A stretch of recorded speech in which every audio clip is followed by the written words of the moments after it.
Hello everyone and welcome back to my YouTube channel. My name is Jessica Pimentel and I'm a flight attendant for an airline in the United States of America. Today I decided to film a little Q&A because I'm actually on a layover and I'm on a delay because I'm in Puerto Rico and the weather is bad and our flight was delayed leaving, so I figured why not film a Q&A.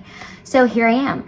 I posted on my YouTube channel and I also had a few Instagram DMs of people asking me questions periodically within the last few months, so I'm just gonna answer all those questions here.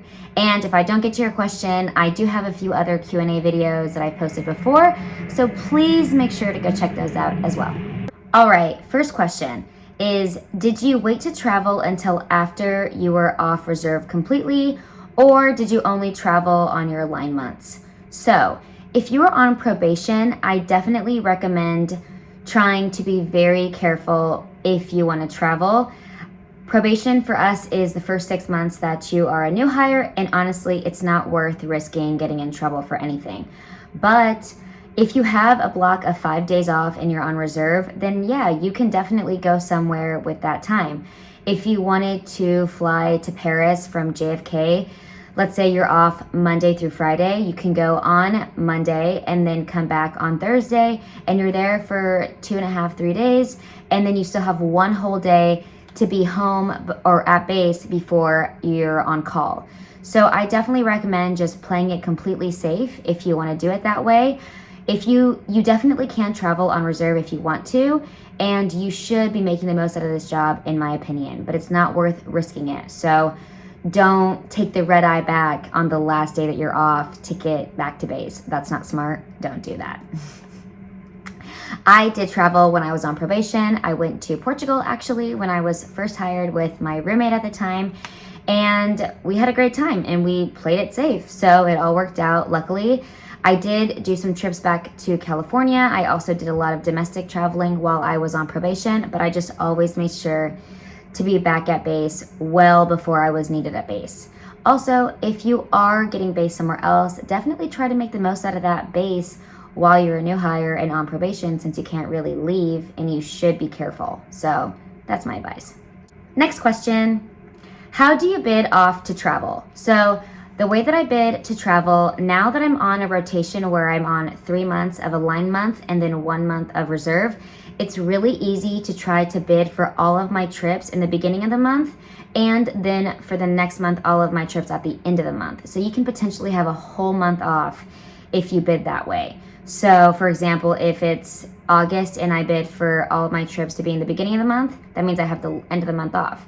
And if it's September and I bid for all of my trips to be at the end of the month, that means I have the beginning of the month off. Granted, that's if you actually get what you bid for, which I'm not that senior, so I don't always get what I bid for. But trip trading is a thing, and private trading also, so you can definitely try to make it work the way that you want to. And I feel like if it wasn't for trip trading, I probably wouldn't be able to travel so much.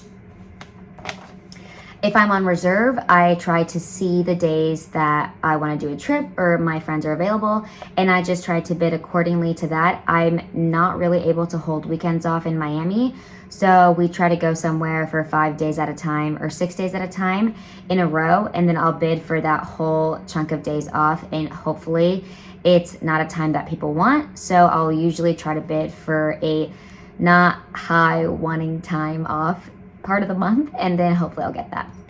Next question, how do you not risk not making it back to base?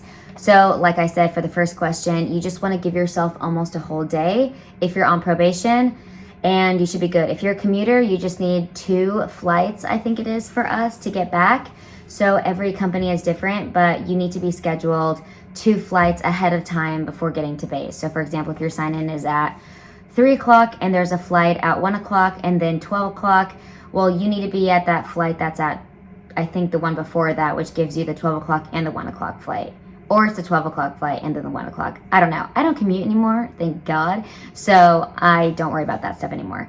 But in terms of traveling, I just like to be home or back at base at least a day before I have to work or a day before I'm on reserve. Next question is, how do I pick my travel destinations? And honestly, I like to pick an area that I want to go to and then try to hit a few countries there. I don't really have a specific way of picking, but you know, we're all on Instagram all the time, and I kind of like to see things that people have posted in the past and see if I want to go there, and then try to think of other places that are nearby that may be a little bit out of the box.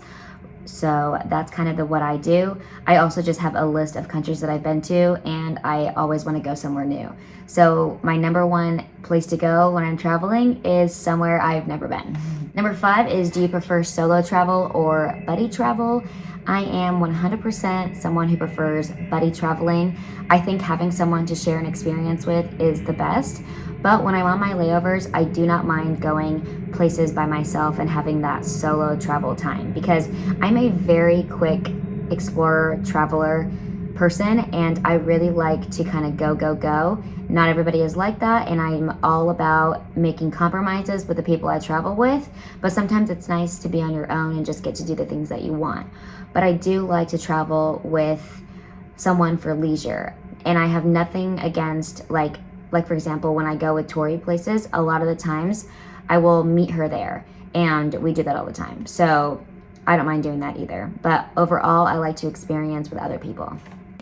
What is your favorite thing to do on your day off? Well, of course, it's to travel somewhere, probably, if I can. If not, I love to go hiking if there's hiking nearby. I've been swimming recently, so I definitely like to swim when I'm home. And I love catching up with friends. Martini Monday is my favorite, I must say. And yeah, happy hour is always fun, so I love that. Next question is, what's a country that you haven't been to that you really want to visit next?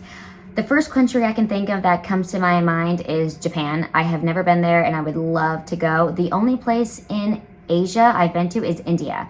So really anywhere in Asia, I'm happy to go. How many times have you visited Brazil? I have been to Brazil a minimum of, I think, 15 times. It's like, yeah, because I went before when I was a kid, and I've gone so much flying as a passenger and also as a crew member, so it's just, I've been a lot of times. Next question, do I watch other flight attendant channels? Yes and no. I used to watch Fly with Stella all the time when I was like a new hire and barely even before I worked, and then I started watching Kat Nesbitt, but I don't watch them as much anymore because I don't want to like get ideas from them in a way. I kind of want to try to be like my own person, my own channel. Like, we're all different, I think, and I think that everybody brings their own little niche to the table. But I do like other videos still, of course. Like, gotta support the flight attendant YouTubers out there. Always gotta support that. And I love how Kat Nesbitt has a whole makeup line. I think that's amazing. But I try not to watch too many of their videos because I don't want to accidentally like take some of their ideas here and there. You know what I mean? So I just want to make sure that my stuff is authentic to me. Next question is, how long have you and your boyfriend been together? So we have been together for about maybe a little under 2.5 years, or approximately 2.5 years. So pretty long time. All right. Next question is, how often are you and your boyfriend home at the same time? So technically, I feel like we're home at the same time pretty often because I am able to manipulate my schedule towards his schedule. Yeah, you know, the woman's always doing all the work. But no, I'm just kidding. Yeah, it's just easy for me to trip trade and drop trips when I can, and we kind of try to bid accordingly. So every month we kind of get together and like, hey, what should we bid for this month? What days do we want off? What do we want to do? What are our plans? And we kind of go from there. So it's not too bad, but whenever our schedules aren't the same, that sucks. When I was in Charlotte, that actually happened a lot, and I hated that. So I guess this will be like the last question, but if I wasn't a flight attendant, what would I do? Well, I'm such an indecisive person, so I don't know, but I've definitely thought about going to flight school. Before becoming a flight attendant, I was thinking about going to get my master's in dietetics, become a registered dietitian. And yeah, there's just so many things that I've wanted to do. I actually have my real estate license, so I could do that I could use that. But if I wasn't a flight attendant, I'd probably still want to do something that involved traveling, because I started traveling before becoming a flight attendant, and that's what made me want to be a flight attendant, to travel for free. So anyway, yeah, that's probably it.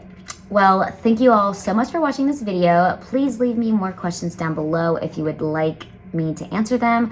My boyfriend and I are going to be doing a couples Q&A pilot flight attendant Q&A soon, so hopefully I can film that sometime in the next few months and get that posted for you as well. So let me know if that's something that you'd be interested in, because I would love to film one of those. All right, thank you all so much for watching. I appreciate all of your support. And don't forget to like, comment, subscribe to my channel, and I will see you in the next one. Beijinhos. Ciao, ciao.